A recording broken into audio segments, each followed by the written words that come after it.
오늘은 예수님으로 충만하여 천국을 전하는 교회, 예수님으로 충만하여 천국을 전하는 교회라는 제목으로 하나님의 말씀을 증거하겠습니다. 여러분, 믿기지 않겠지만 오늘은 새해 첫 주일입니다. 너무 많은 일들이 벌써 있었죠. 오늘이 1월 7일이잖아요. 거의 막 한 주가 지난 느낌이에요. 그동안 송구경 예배도 있었고, 또 재직 수련회 2번이나 있었고, 또 성경통독 수련회까지 하니까 마치 이미 한 주가 다 지난 것 같지만 사실 오늘이 첫 주일이거든요. 오늘 처음 뵙는 분들도 많이 계시죠? 네, 우리 옆에 분과 새해 인사 나눌 텐데 먼저 이렇게 인사합니다. 새해 복 많이 받으세요. 인사하겠습니다. 새해 복 많이 받으세요. 새해 복 많이 받으세요. 새해 복 많이 받으세요. 많이 받으세요. 네, 감사합니다. 자, 이제 한 번 더 인사할 텐데 이번엔 좀 인사말이 달라요. 조금 특별한 인사말인데 저보다 2배로 받으시길 축복합니다. 이렇게 인사하겠습니다. 시작. 저보다 2배로 받으시길 축복합니다. 저보다 2배로 받으시길 축복합니다. 저보다 2배로 받으시기를 축복합니다. 자, 조금 더 재미있는 현상들이 나타났는데 뭐냐면 아까 분명히 새해 복 많이 받으세요 할 때는 여러분들 진심이었잖아요. 그죠? 새해 복 많이 받으시라고 진심이었어. 그런데 저보다 2배로 더 받으세요 할 때는 이거 조금 일을 악무시더라고요. 굳이 받아야 된다면은 뭐 이런 게 앞에 들어간 것 같아요. 굳이 내가 이런 말까지 하고 싶지 않지만 굳이 받아야 된다면 2배로 받으시든가 뭐 이런 느낌이에요. 왜 그럴까요? 아니, 우리가 그렇다고 지금 이게 말이잖아요. 그냥 말뿐이지 지갑을 꺼내서 나는 10,000원 당신은 20,000원 준 것도 아닌데, 그런데도 우리 마음속에는 2배로 받으면 안 되는데, 내가 받아야 되는데 이런 마음이 들잖아요. 아니세요? 저만 나쁜 마음이 드나요? 예. 아, 그렇군요. 예. 우리의 심정이 어떠냐면, 자, 보세요. 우리 주변에 우리 직장 동료들이 잘 되는 게 좋아요. 그런데 나보다 잘 되면 배가 아파요. 신기하게 남편과 아내도 남편이 승진하고 잘 나가면 참 좋은데 왠지 나는 소외되는 것 같고, 아내들이 그런 마음 있잖아요. 아내가 너무 잘 나가면 남편들이 그럼 나는 뭐지? 이런 마음이 왠지 들어요. 신기하게 우리가 복을 받는 건 다 좋단 말이야. 그런데 내가 더 많이 받아야지, 내 주변 사람들이 많이 받는 건 내가 조금 고민해 봐야 되겠다. 그거는 내가 조금 내키지가 않는다. 이게 우리의 본심이란 말이에요. 우리가 옆 사람의 신경이 쓰여요. 옆 사람의 신경이 쓰여요. 나보다 더 복 받을까봐 조금 신경 쓰이고, 나보다는 좀 못했으면 좋겠고, 내가 더 받고 싶은 이 마음이 왜 그런가? 이유가 뭔지 아세요, 여러분? 네, 따라합니다. 내가 아직 충만하지 않아서 그렇다. 이게 우리의 현실이에요. 아직 충만하지가 않은 거예요. 여러분, 내가 충만하면 어떤지 아세요? 내가 기쁨으로 충만하고 내가 감사로 충만하면 옆에 사람이 안 보여요. 아니, 옆에 사람 2배로 받으면 어때? 난 이미 충만한데. 옆에 사람이 10배로 받으면 어때? 난 이미 충만한데. 옆에 사람이 나랑 아무 상관이 없어지는 거예요. 남편이 성공하고 아내가 잘 되는 게 아무 상관없어. 왜? 난 이미 충만하니까. 그런데 왜 그게 일일이 신경이 쓰이나? 왜 옆에 교회 잘 되는 게 배가 아프고, 왜 옆에서 잘 되는 게 알아 누울 일인가? 내가 충만하지 않으니까 그런 거예요. 여러분, 시험 볼 때 두리번 옆에 사람 시험지 보는 애들은 어떤 애들일까요? 공부를 했을까요? 안 했을까요? 머리에 든 게 없으면 계속 옆에 거 보는 거예요. 쟤는 뭐라고 쓰나? 쟤는 뭐라고 쓰나? 공부 많이 하는 애는 어때요? 밤새 공부하는 애는 어때요? 그냥 여기 딱 하면 그때부터 쓰는 거예요. 막 쓰는 거예요. 끝까지. 왜? 너무 든 게 많으니까. 남이 뭐라고 쓰는지 아무 상관이 없어요.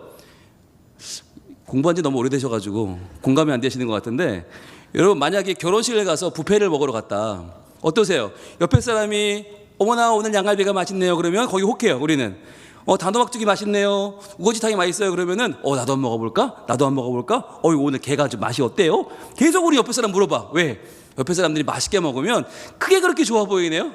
내가 가지고 온 건 별로 맛이 없어 보여. 다 남기고 옆에 사람 거 계속 넘보다가 저건 또 어디 있나? 저런 게 있었네? 그러면서 우리는 계속 이거저거 가져와. 그러다만 한상이 되잖아요. 그런데 여러분, 그러다가 내가 다 먹고 배가 부르면 어때요? 내가 충만해지면 어때요?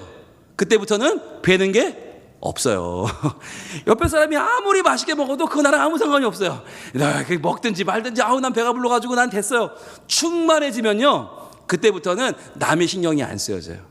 충만해지면 내 옆에 사람이 뭘 먹는지 아무 상관이 없어. 그런데 우리가 충만하지 않기 때문에 늘 불안하고 결핍되고 늘 아쉬운 거예요. 자, 그렇다면 여기서 한 가지, 그러면 충만하면 다 되는가? 그러면 우리가 배불리 먹었어요. 오늘 뷔페에서 두둑히 먹었으면, 자, 그러면 이제 그게 백날 첫날 갑니까? 아니죠. 어때요? 금방 꺼져요. 여러분 뷔페 먹고 집에 가서 라면 끓여 드시죠? 왜 그럴까요? 왜 그럴까요? 아까 분명히 먹을 자리가 없었거든요. 그런데 여러분 식사 잘하고 신방할 때 어마어마하게 먹고 우리 커피 먹으러 또 가잖아요. 그죠? 빵까지 시켜 먹어. 그죠? 그게 배가 어디 있을까 모르겠어. 충만했는데 금방 쪼그라들어요.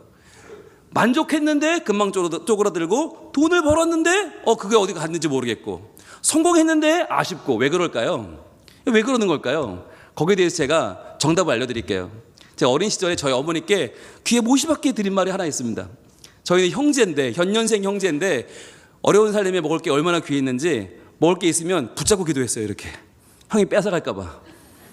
형과 제가 서로 이를 악물고 닭 지키면 서로 닭다리를 붙잡고 기도했다니까, 이렇게. 근데 얼마나 급히 빨리 먹는지 지금도 제가 습관이 돼서 이게 고쳐지질 않아요. 지금도 교육자실 밥을 먹으러 가면 제가 제일 빨리 먹어요. 목사님들이 체할 것 같아요. 막 뭐라고 그래요. 할 수가 없어. 그때부터 몸이 밴 거예요. 근데 그때 그렇게 막 먹을 거 밝히고 막 아구다툼 먹으면 저희 어머니가 뭐라고 하셨나? 니들 뱃속에는 그지가 들었냐? 라고 하셨어요. 자, 니들 뱃속엔 그지가 들었냐? 이게 여러분, 그때는 엄마 왜 나한테 저렇게 말을 하지? 우리 엄마가 아닌가 봐 그랬어요. 그런데 여러분, 이게 명언 중에 명언이에요. 제가 지금 우리 어머니 존경합니다. 왜? 내 속에 그지가 들었다는 걸 우리 어머니가 알고 계셨어요. 여러분, 제가 지금 밥 굶을까요? 더 이상 저는 형과 먹을 걸 경쟁하는 동생이 아니에요. 그럼에도 불구하고 지금도 저는 만족이 없다니까요. 먹을 만치 먹는데 만족이 없어요. 돈을 벌 만큼 벌어도 만족이 없어요. 사랑을 받는데 만족이 없어요. 인정을 받는데 만족이 없어요. 왜요? 제 안에 거지가 들어있어요. 우리 안에 거지가 들어있으니까 거지같이 사는 거예요. 만족을 모르는 거예요. 충만이 없는 거예요. 자, 그런데 이렇게 만족을 모르고 계속해서 뭔가를 구하고 뭔가를 채우려고 하는데 채워지지 않는 우리에 대해서 영국의 아주 유명한 복음주의 신학자이자 작가인 C.S. 루이스라고 하는 분이 이런 멋진 말을 했습니다. 같이 한번 읽어봅니다. 시작. 이 세상에 그 어떤 것도 만족시키지 못하는 갈망이 내 안에 있다면 그것에 대한 유일한 이성적인 설명은 내가 다른 세상에서 왔다는 것이다. 너무너무 기가 막힌 말 아니에요? 이 세상에 그 어떤 것도 나를 만족시키는 그게 어디 있어? 만족시키지 못해요. 그러한 갈망이 내 안에 있다는 것은 뭘 말해주는 거냐? 바로 나는 이 세상에 속한 사람이 아니라는 거예요. 내가 이 세상에 속한 사람이라면 세상의 돈으로 만족을 해야 되잖아요. 그렇게 좋다는 돈으로도 만족이 안 돼요. 명예, 사랑, 인정 얻을 만큼 얻었는데 만족이 안 돼. 그러면 깨달아야 된다는 거예요. 나는 이 세상에 속한 사람이 아니구나. 여러분, 우리가 세상의 형상입니까? 아닙니다. 여러분, 우리는 돈의 형상 아니고요, 물질의 형상이 아니고요, 성공의 형상이 아니고, 우리 누구 형상입니까? 하나님의 형상입니다. 그렇습니다. 우리는 이 세상이 아니라 이 세상을 초월하여 계신 분, 세상을 지으신 분, 만물의 창조자인 하나님의 형상인 줄로 믿으시길 바랍니다.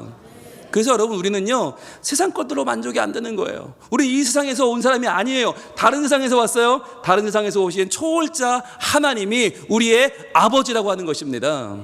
그래서요, 진짜 충만은 우리에게서 얻어지지 않아요. 진짜 충만은 내 옆에 사람이 줄 수가 없고요, 사람들이 줄 수가 없어요. 누가 주나? 바로 요한복음 3장 16절 오늘 본문에 나와 있습니다. 같이 읽습니다. 시작. 하나님이 세상을 이처럼 사랑하사 독생자를 주셨으니 이는 그를 믿는 자마다 멸망하지 않고 영생을 얻게 하려 하심이라. 아멘. 여러분, 이 말씀이 왜 유명한가? 왜 이 말씀이 제일 많이 알려졌고 왜 이 말씀을 은혜를 받는가? 바로 이 말씀 속에는 충만의 근거가 다 들어있어요. 충만의 이유가 들어있어요. 그 충만은 어디서 오는가? 하나님이 세상이 누구예요? 나를 맨날 부족하다 그러고 맨날 아쉽다 그러고 맨날 죽겠다 그러는 나를 이처럼 사랑하셨다는 거예요. 하나님이 세상을 이처럼 사랑하셔서 이제부터 우리는 충만이 시작되는데, 여러분 이 이처럼이 너무 재밌는 말인데, 이처럼의 말 속에는 세 가지가 들어있습니다. 뭐가 들어있나? 세 가지가 없어요. 이게 중요해요. 여러분 이거를 잘 오늘 기억하시길 바라요. 하나님의 세상을 이처럼 사랑하셨다. 여기에는 세 가지가 없는데, 이 세 가지, 첫 번째 뭐냐? 바로 독생자를 주셨으니. 이 사랑에는요 아낌이 없어요. 아낌이 없어요. 여러분 그렇잖아요. 아낌이 없어요. 여기 아무리 우리가 하나님의 사랑을 더 많이 가지고 더 많이 원해도 하나님은 원 없이 주세요. 왜? 독생자를 주신 분이 뭘 아끼겠어요? 여러분 독생자란 말이 뭘까요? 하나님이 혈연관계가 어디 있고 하나님이 부부관계, 아이관계가 어디 있어요? 그런 거 없어요. 그런데 우리가 이해할 수 있는 가장 아까운 게 뭘까? 그게 독생자잖아요. 하나밖에 아이가 없는데 그 아들을 얻었는데 100세에 얻은 아들을 얼마나 귀해요. 그 아들을 아낌없이 줄 수 있어요, 여러분?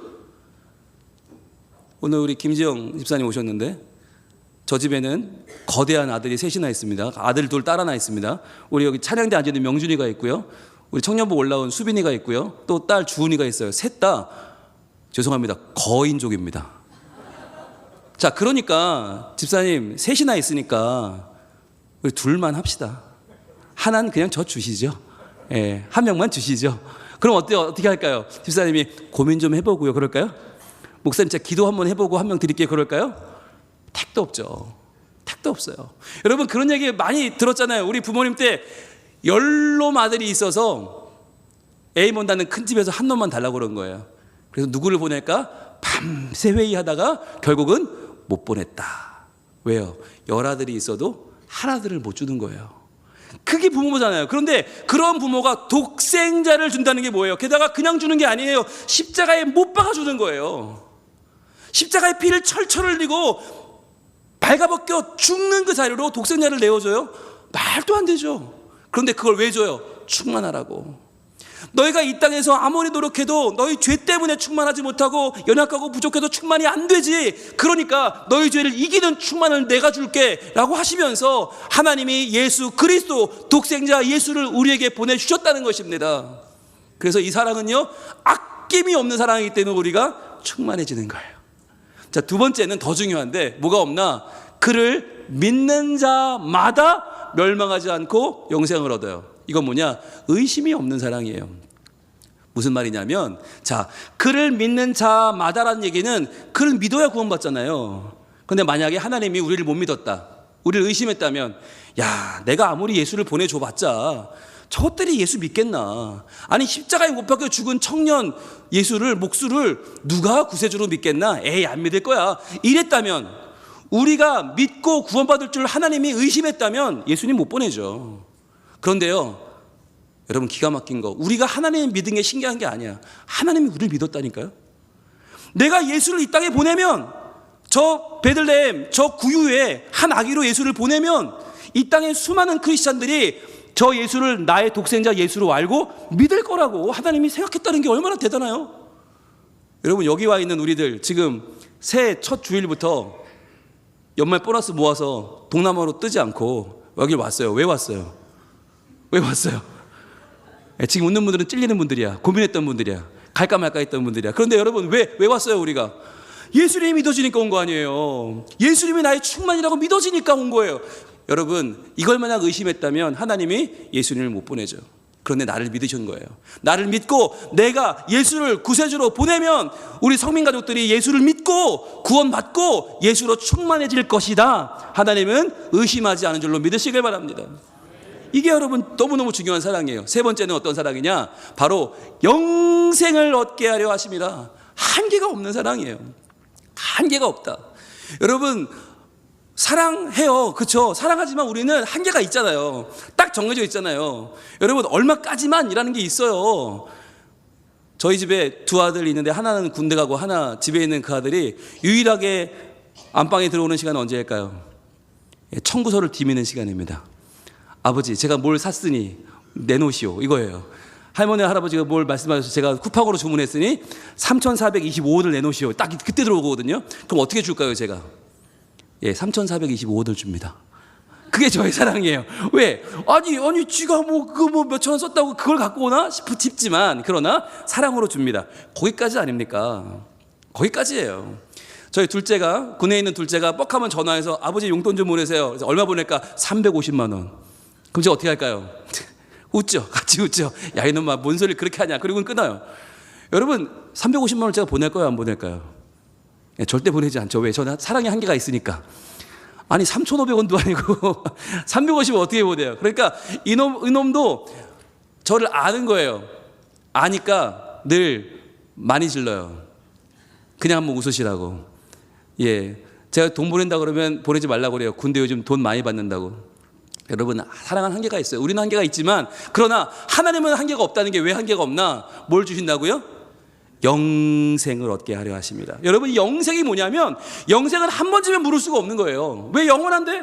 영원한 거 줘버렸는데, 이게 1년 치면 1년같이 뭐 2년 상환, 3년같이 5년 상환 물을 수가 있는데, 영원한 영생은 물을 수가 없어요. 게다가 영원한 영생이라는 게 길이가 아니에요. 여러분 오해하지 마세요. 우리가 영생을 길이로 이해하면 아파도 안 되고 죽어도 안 돼요. 그런데 우리는 아프기도 하고 죽기도 해요. 왜? 이 영생은 길이가 아니라 깊이예요. 깊이. 오늘 하루를 살아도 내가 예수로 충만하고 예수님으로 만족하고 예수님으로 기뻐하며 사는 게 마치 내가 영원을 산 것처럼, 내가 오늘 하루를 원 없이 마음껏 주님 안에 사는 것이 영생입니다. 그래서 여러분 이 영생을 살면요, 하루를 살아도 아쉬운 게 없고요, 하루를 살아도 두려울 게 없어요. 그게 영생이에요. 그러니까 예수 믿는 사람들이 어떻게 하늘나라 갈 때 기쁨으로 찬양하며 갈 수 있는가? 영생을 누리고 있기 때문이에요. 여러분 그래서 하나님이 우리에게 주신 사랑 세 가지가 아까 한번 볼까요? 처음에 뭐라고요? 아낌이 없는 사랑. 그렇죠. 아낌 없는 사랑. 두 번째는 의심이 없는 사랑. 세 번째는 한계가 없는 사랑. 여러분 이것을 기억하시길 바라요. 왜냐하면 이걸 우리가 까먹어요. 뭘 받았는지를 까먹으니까 오늘 하루 조금만 싫은 소리 들으면 에이 사내 죽네 그러는 거예요. 이걸 까먹으니까 오늘 하루 자녀가 뭐 엉뚱한 성적 받아오면 그것 때문에 화가 나고, 오늘도 남편이 나한테 좋은 소리 한마디 안 하면 그것 때문에 짜증이 나는 거예요. 왜요? 하나님의 사랑으로 내 안에 채워지지 않으니까. 그 채워지지 않는 빈자리가 너무 크니까 우리가 이 사랑을 받은지를 까먹으면, 하나님이 세상을 이처럼 사랑하사를 까먹으면요, 우리는 그때부터 또 부족하고 또 연약하고 또 불만인 거예요. 올 한 해 저희가 표어를 이렇게 정해봤습니다. 한번 띄워주시죠. 저희 교회 표어 같이 읽어봅니다. 시작. 예수님으로 충만하여 천국을 전하는 교회. 그렇습니다. 우리의 내면이 예수님으로 충만해지면요, 예수님으로 충만해지면요, 그때부터 우리 얼굴이 달라져요. 그때부터 출근을 해도 달라져요. 사람들이 당신 뭐 요즘 뭐 발라? 요즘 뭐 좋은 거 먹어? 그런단 말이에요. 뭐가 달라진 것 같아? 여러분의 아내가 여러분에게 여보 당신 요즘 딴 교회 나가? 성민교회 안 가고 요즘 분홍 목사님 설교 안 듣고 딴 분 들어? 왜 이렇게 얼굴이 좋아졌어? 그럴 때 얘기해 주셔야 돼요. 아니 나 성민교회 나가는 거 맞고 분홍 목사님 설교 듣는 거 맞는데 나는 예수님으로 충만해. 하나님의 사랑이 내 안에 가득한데 아낌이 없는 사랑이고 의심이 없는 사랑이고 한계가 없는 사랑이야.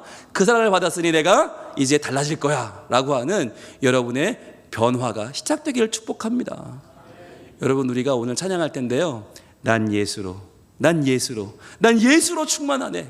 난 예수로 충만하네. 여러분 이 찬양을 부를 때, 여러분 이 찬양이 오늘 하루 우리의 찬양이 아니라 올 한 해 우리의 귓가를 울리고 우리의 입가에 머물고 우리의 가슴에 절절함으로 고백되는 찬양이기를 원합니다.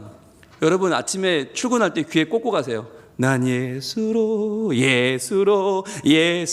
충만하네. 그리고 여러분 운전할 때 크게 틀어놓으세요. 난 예수로. 여러분 그 찬양이 우리를 점점점 깨닫게 할 것입니다. 왜냐하면 우리 속에서는요 계속 아니라고 하거든요. 세상의 목소리들이 계속 야 너 지난달 보너스도 못 받았잖아. 야 너 집에 가면 아무도 없잖아. 너 또 오늘 출근하면 욕 바가지 먹을 텐데 괜찮겠어? 세상의 목소리는 계속 우리를 깎아내려요. 그렇지만 그럼에도 불구하고 우리는 그 모든 목소리보다 더 하나님의 음성에 귀를 기울이기를 원합니다. 하나님이 나를 이처럼 사랑하셔서 독생자를 주셨으니 이제 그를 믿는 자마다 멸망하지 않고 영생을 얻게 하려 하심이니라. 여러분, 이 말씀에 의지하여 이 세상 어떤 것보다 나를 사랑하시고 나를 충만함으로 채우시는 하나님의 사랑, 그 예수 그리스도를 우리 안에 다시 한번 영접하고 다시 한번 예수로 채우고 그 예수를 고백할 수 있기를 축복합니다. 그 예수를 축복할 때, 그 예수를 인정하고 선포할 때요, 그때부터요 천국을 시작하는 거예요. 천국의 삶이 시작되는 거예요. 그럼 주변에서 물어볼걸요? 아니, 어떻게 이렇게 천국 같은 삶을 사시느냐, 어떻게 이렇게 눈빛이 달라졌냐, 어떻게 그렇게 새로워졌냐. 그럴 때 우리가 알려주는 거예요. 당신도 예수님이 찾아오시면, 예수님을 만나면 충만해질 수 있습니다. 당신도 천국의 삶을 살 수 있습니다. 그러니 이제 당신도 저와 함께 예수 믿읍시다, 이 얘기를 할 수 있는 거 아니에요? 내 모양이 지옥인데 누가 예수를 믿겠어요? 내 표정이 지옥이고 내 말이 지옥인데 누가 예수를 믿어요? 오늘부터 예수로 충만하여 내가 천국을 살아갈 때에 나를 통해 수많은 영혼들이 하나님께 나와서 그 천국을 누리는, 천국을 전하는 주의 백성 될 줄로 믿습니다. 이 시간에 함께 찬양하겠습니다.